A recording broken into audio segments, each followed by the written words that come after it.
ছোৱালীৰ দুটা ভৰিৰ মাজত কি থাকে?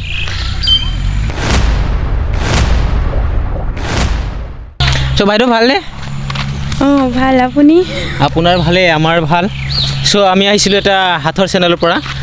আপোনাৰ কাৰণে এটা হাতৰ আছিলে, যদি ইয়াৰ এনচাৰটো দিব পাৰে আকৰ্ষণীয় উপহাৰ আছিল আপোনাৰ কাৰণে। তো হাতৰটো সুধিব পাৰোঁনে? অঁ সুধো। প্ৰথমে আপোনাৰ নামটো বিচাৰিছোঁ। মোৰ নাম শিৱানী। শিৱানী ন?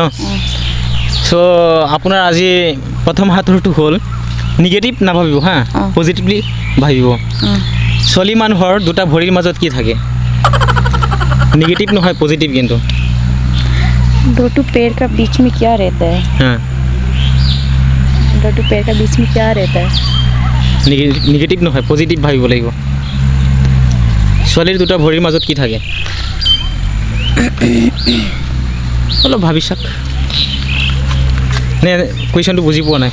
অঁ বুজি পাইছোঁ মই। বুজি পাইছে ন? চপ্পলটো চেণ্ডেলটো নহ'ব। দুটা ভৰিৰ মাজত থাকে কিন্তু। দুটা ভৰিৰ মাজত কি থাকে? যদি নোৱাৰে মই কৈ দিম। নোৱাৰিলোঁ মই। কৈ দিম নে? অঁ কওক। দুটা ভৰিৰ মাজত এইটো চিনি পায়নে? আঁঠুৱে থাকে। অ' নি শুদ্ধ হৈছেনে? সেইটো কাৰণে কিবা ক'বনে? মই যেনেকৈ এড হৈছোঁ চেনেলত, আপুনিও এড হওক। মোৰ যেনেকৈ ভাল লাগিছে চেনেলত আহি কিনি আপোনাৰো এনেকুৱা ভাল লাগক, এইটোৱে মোৰ দৰখাস্ত হৈছে। আপোনালোকে আৰু একো নাই কোৱা। Thank you for the video'. হয়, ধন্যবাদ।